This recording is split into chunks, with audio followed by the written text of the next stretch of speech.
This video is sponsored by Babbel. Babbel is an ad-free and the #1 language learning app used by over 10 million users worldwide. We'll talk more about Babbel at the end of the video, but for now, let's get on with 7 ways to change your life from the philosophy of Friedrich Nietzsche.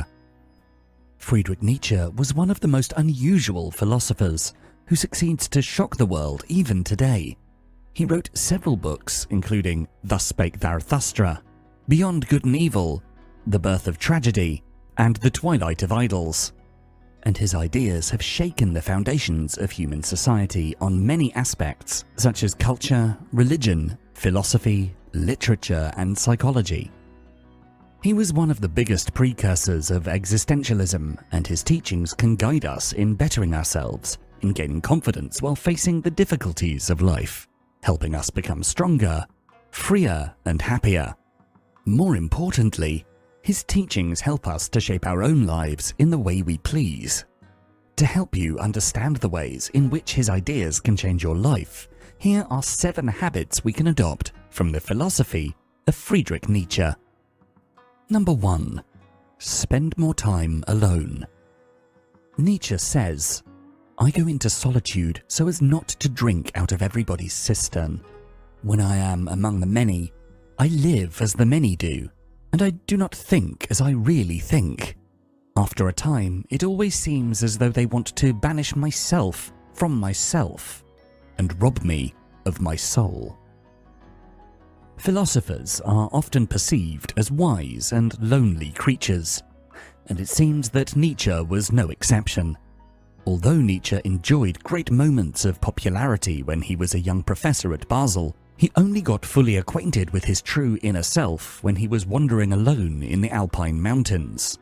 Nietzsche believed that in social life, we tend to copy one another so much that as a result, it's often difficult to understand what's truly unique to you. We need to take more time alone to explore our inner world. According to Nietzsche, solitude can be approached in 3 different ways. 1. By avoiding being surrounded by people. 2. By focusing more on creative activities like personal hobbies. And 3. By meditating on life's meaning and analyzing ourselves. Others can steal a lot of time from our lives, and we need to make time alone a priority to meditate, to read a book which speaks to our soul, to walk in nature, to plan our life. 1 hour each morning and a few hours each weekend in which you can be by yourself can make a huge difference to your life. However, we should not fall into the other extreme of being lonely. There is a difference between solitude and loneliness, the latter being the state of being alone and having an intense desire to be with other people. So remember to make a conscious choice to ride solo from time to time and enjoy your own company. Number 2. Mind your own business. Nietzsche says, "You have your way, I have my way. As for the right way, the correct way, and the only way, it does not exist." Nietzsche was one advocate of perspectivism, the worldview that says since each of us sees the world differently, there's no correct way to live your life, as others really cannot see the world as you do. All of us have different lives and different life experiences.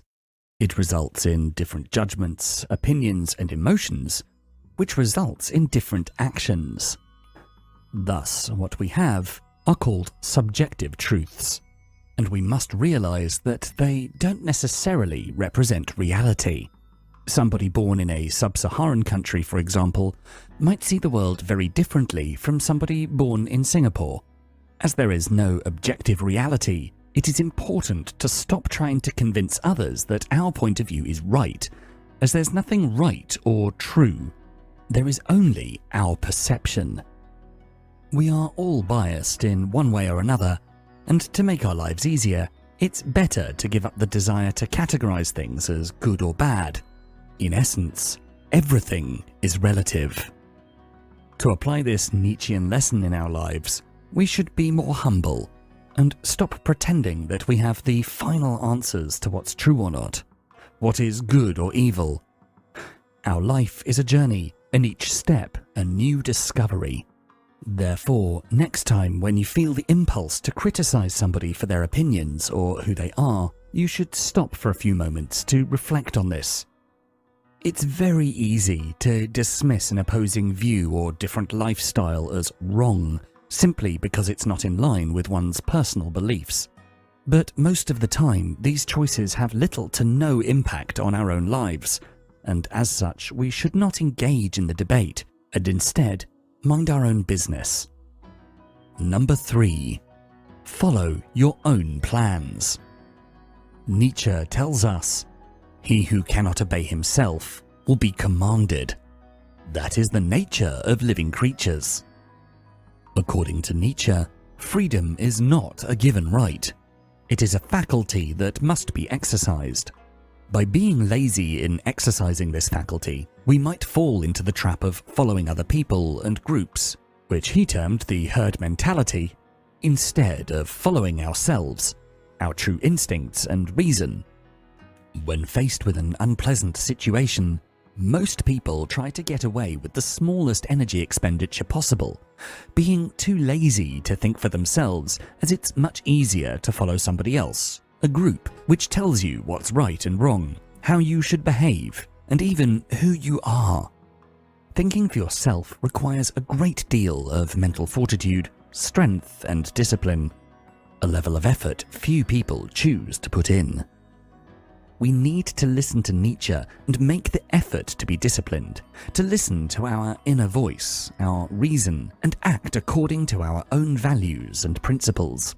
In other words, we need to obey ourselves first, before acting in society. We might start doing so by having a real introspection, discovering who we really are, what we need to do in order to be happy, what kind of job would be appropriate to our skills and goals in life, what kind of person we should be in a relationship with, where we want to be in 10 years' time. Starting with these answers, we can create a long-term plan, and we need to review this plan frequently to make sure we don't deviate from it. We can change our plans from time to time, but when we do, we need to make sure the change was not dictated by somebody else's goal for us, but by a change in our inner selves. Number 4. Choose reality over religion. To quote Nietzsche, "In Christianity, neither morality nor religion come into contact with reality at any point." An essential aspect of Nietzsche's philosophy is his criticism of religion, of Christianity in particular. In the past, followers of Christianity generally took the words of the Bible literally, including the chapters of Genesis and the Apocalypse. Nowadays, many believers don't take the Bible at face value, but rather interpret it in their own ways or according to their community, trying to find meaning and wisdom that's in step with our modern-day sensibilities. But Nietzsche saw the rift between religion and reality, aggressively blaming religion for not only sugarcoating reality, but also for distorting it.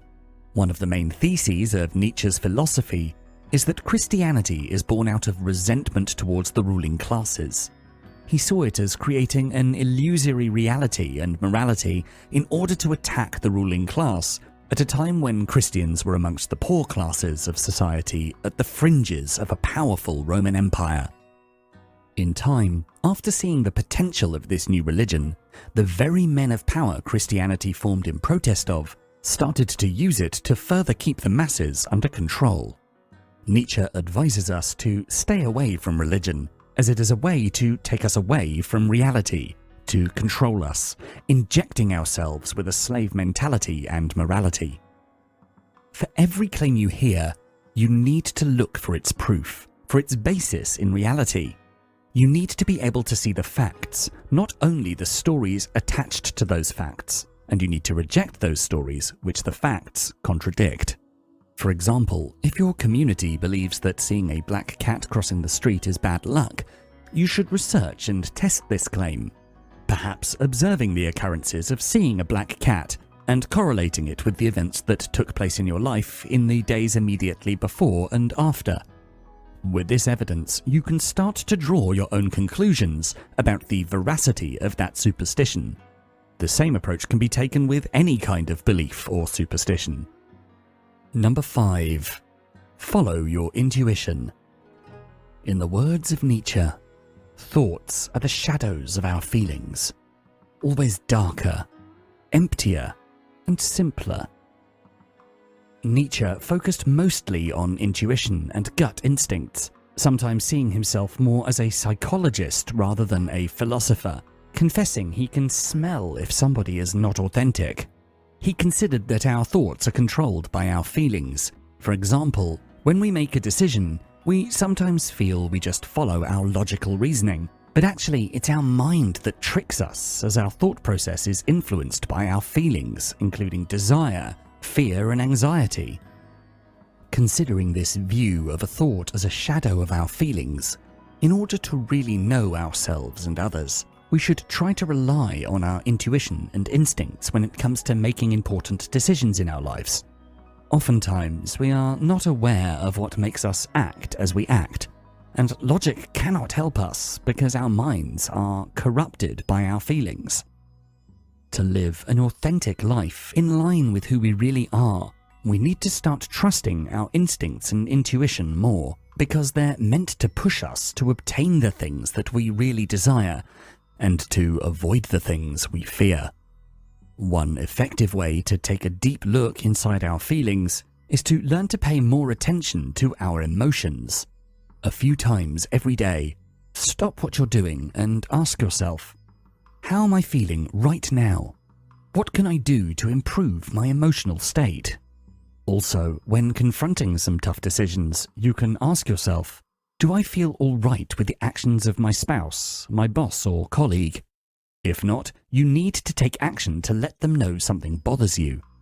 Or you can ask yourself, would I feel happier if I take this action instead of another one, like moving to another city, and so on? Getting in touch with your emotional side can help you better navigate your way through life's problems and tough decisions. Number 6. Use envy to your advantage. Nietzsche teaches us to look at who you envy. That is the person you should aim to be. For Nietzsche, envy is a positive feeling that forces us to accelerate our self-development. This is in line with many other of his teachings, gravitating around the idea that it is better to face your inside monsters rather than hide them under the carpet. Becoming conscious of everything you fear and are anxious about is important for maintaining your psychological health. Some motivational or spiritual gurus advise us to completely suppress our feelings of envy, suggesting we should behave in a peaceful way, being kind with everybody, avoiding conflict even with ourselves, and ignoring negative feelings, covering them with a smiley face. But this is at complete opposition with what Nietzsche believed. He was against repressing emotions, even if they're negative. We have to explore them, finding them a positive application in our lives. Instead of ignoring the feeling of envy, you should rather use the people you envy as your role models. Instead of trashing them and having resentment, it's better to try to imitate them, to learn from the way they speak and act and find out what triggers their success in life. Think of all the celebrities you envy, as well as your acquaintances or even friends you have a gram of envy towards, and ask yourself, what are they doing differently? Do they have an advantage in life that you don't? How can you compensate for this? What can you do on a daily basis to progress towards being like them? Maybe you envy one of your workplace colleagues who always looks stunning, dressed in expensive clothes, garnering perpetual praise and salary raises, seemingly without any effort. Perhaps it's not their looks, but their friendly and relaxed attitude that makes people more attracted to them. Instead of complaining about the unfair treatment between you and them, it's better to face the harsh reality that you might lack the social skills and positive attitude that can push you further up the ladder of success. You might need to listen to more self-development content, read more books on how to increase your social skills and likability, or buy new clothes that make you feel more confident. Rather than keeping your anger and resentment inside, use your envy as a motivational tool to bring you more success in life. Number 7. Find happiness in the little things. In our final quote from Nietzsche for this video, he says, "How little it takes to make us happy. The sound of a bagpipe. Without music, life would be a mistake. The German even imagines God as singing songs." Like Schopenhauer, Nietzsche placed music on the top of the most elevated experiences one can live. Good music is not to excite our senses, but to transcend our spirit into a greater and divine reality, filling our hearts with joy. Enjoying life plays an important place in Nietzsche's philosophy. One of his big themes is the Dionysiac experience, a celebration of all the senses, living dangerously, pushing the limits of our existence. The more developed a person is, the more elevated his or her pleasures in life, and the more happiness he might extract from the small experiences in life. Happiness is free and very common. We don't need to do much to have it. It happens naturally. You won't get happiness by gaining a job position or earning a lot of money, finding the perfect partner, moving into a dream house, or buying an expensive car. According to Nietzsche, happiness is a state of being which comes and goes, and the more open you are to life in general, the more often you can experience happiness. You might live in a very poor environment.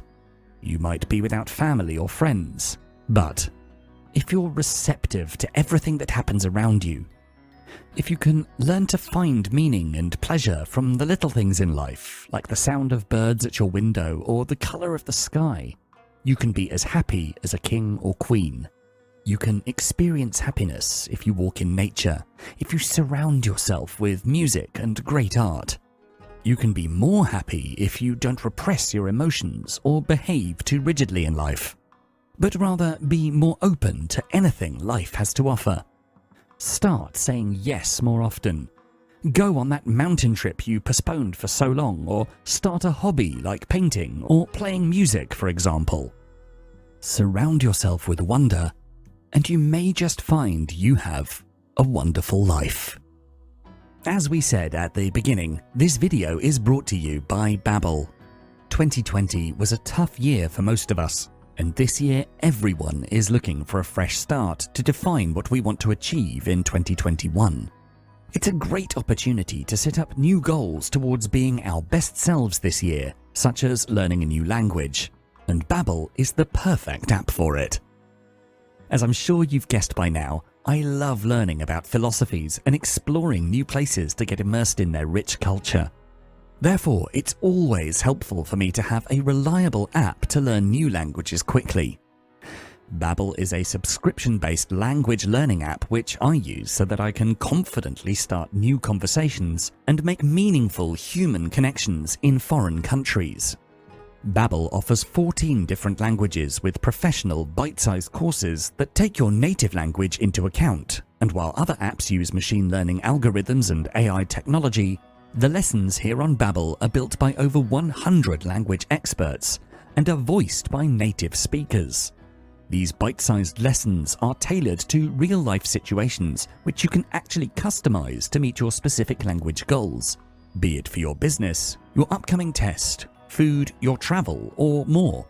The app works on multiple devices, which makes it even easier for you to learn any language from anywhere at any time. And according to a global survey, 73% of Babbel users say they can speak a new language after just 5 hours of using the app. Start learning a new language today by signing up for Babbel. Click on the link in the description below to get a time-limited offer of up to 65% off your Babbel subscription. So if you enjoyed this video, please do make sure to check out the full Philosophies for Life channel. And for more videos to help you find success and happiness using ancient philosophical wisdom, don't forget to subscribe.